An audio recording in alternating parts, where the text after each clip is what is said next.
Bonjour Monsieur Auguste. Bonjour. Donc vous êtes en création d'entreprise. Qu'est-ce que vous faites comme projet? Mon projet, c'est de monter une entreprise générale du bâtiment, dans l'électricité. Et cette entreprise serait située sur quelle zone géographique? Alors en campagne, proche de Chandonnier, dans un petit village qui s'appelle Surin. Et la forme juridique de l'entreprise? Une entreprise individuelle. Vous envisagez de faire plutôt du dépannage, de l'installation?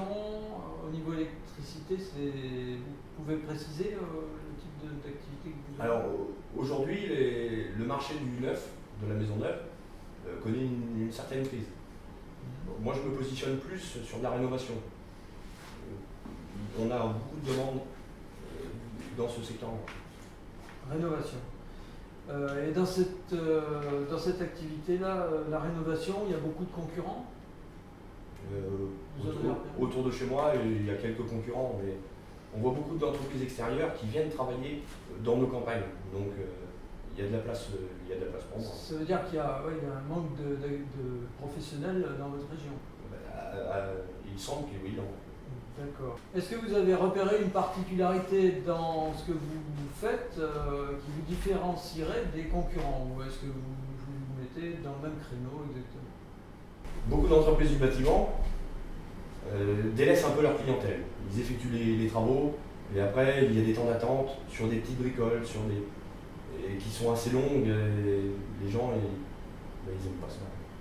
Donc là, vous essayez vous allez proposer des services, vous serez plus proche du client, c'est ce que vous êtes La en train de faire. proximité, oui. Comment vous est venue cette idée de vous mettre à votre compte dans ce domaine? Est-ce que vous pourriez préciser? Mais suite à la perte de mon emploi, il était facile de rechercher du travail. Il était facile de se remettre sur les rangs de demandeurs d'emploi. Mais avec toute l'expérience que j'ai acquis, moi, depuis tout mon parcours professionnel, il me semble intéressant et j'ai une réelle envie de créer mon emploi. D'accord. C'est donc une aventure que vous souhaitiez vivre? Depuis mes 21 ans, j'avais l'ambition de m'installer. Mes 21 ans, c'est un peu jeune. Et aujourd'hui, la vie m'a fait perdre mon emploi, mais ça arrive à d'autres. Et j'ai eu la chance de suivre donc, cette formation BGE qui a pallié au manque que j'avais, qui a pallié aux inquiétudes que j'avais et qui m'a renseigné sur toutes les facettes du chef d'entreprise. D'accord. En termes de démarrage d'activité, est-ce que vous avez un besoin de financement pour vous lancer? Et si oui, est-ce que ce besoin est un obstacle à votre démarrage? Alors, dès le début de ma réflexion, je voulais partir avec mes petites économies, avec ma petite camionnette que j'ai depuis quelques années, qui n'est pas toute jeune, qui est vétuste. Et avec de la réflexion et du bon sens, je pourrais pas, parce que je pourrais pas pallier à un éventuel problème. Donc oui, je vais avoir recours à un financement pour assurer mon départ. D'accord. Et c'est pas un obstacle de trouver des financements dans ce domaine? À ce jour, je n'ai pas encore prospecté, je ne sais pas. Donc en fait, oui, vous avez le fait d'avoir étudié votre projet avec la boutique de gestion vous a permis de vous rendre compte que ça serait mieux de partir avec un véhicule neuf ou d'occasion mais récent. Un véhicule récent. Et ça nous donne une vision un petit peu plus lointaine de ce qu'on pense nous, sans être aidé, quand on est ouvrier, on n'a aucune notion de ce que fait un chef d'entreprise. On n'a aucune notion du coût d'une entreprise. Et d'en avoir une vision un peu plus lointaine que ce qu'on en pense, oui, ça m'a permis de déceler ça. D'accord.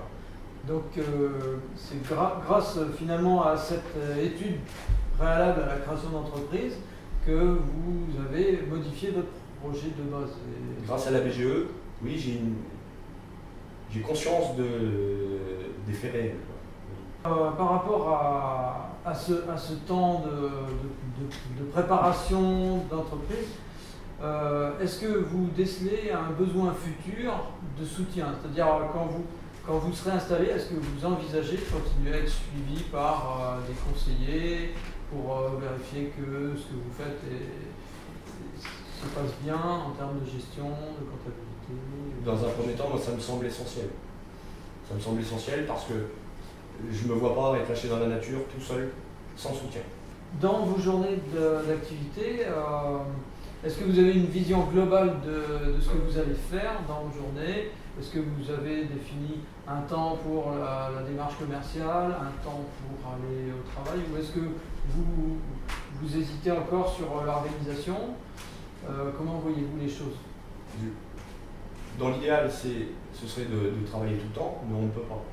Donc je vais allouer une journée par semaine dans tout ce qui est gestion, partie justement la partie facturation, devis, établissement de facture, établissement de devis. Et dans cette journée-là, il sera possible de faire de la prospection. D'accord. Et dans la durée d'une semaine, est-ce que vous comptez organiser votre temps pour vous retrouver dans des périodes de temps libre, de détente?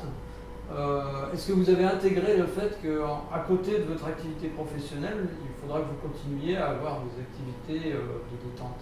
Ou est-ce que vous êtes complètement à fond dans le projet et vous mettez ça de côté? Mais non, j'ai 2 enfants, donc non, je ne me mettrai pas à fond dans le projet. C'est un projet que j'emmènerai à bien, mais j'ai 2 enfants et puis une femme. Donc, non, je m'en irai pas tout seul de mon côté. D'accord. Cette expérience de création d'entreprise vous a poussé à faire des démarches que vous n'auriez pas fait si vous aviez décidé de retourner à la recherche d'un emploi. Qu'est-ce que toutes ces démarches vous ont appris? À communiquer avec les autres, alors des choses un peu plus rébarbatives, le financier, mais oui, de dialoguer, de pouvoir parler, d'échanger. On a énormément ri dans notre formation. Je ne sais pas si ça doit se dire, mais on s'est beaucoup amusé et on a appris énormément de choses. Et après, les décrire, c'est pas évident. Oui, je comprends bien. Si vous aviez un conseil à donner à un créateur aujourd'hui, quel serait-il? Il ne faut pas partir tout seul. Et il faut absolument passer par des organismes comme cela, pour justement pour être entouré. Pour tout seul, moi j'aurais pas réussi. J'y serais pas arrivé. Et pour vous, cette expérience, si vous pouviez la décrire en un mot, ce mot ce serait? Indispensable.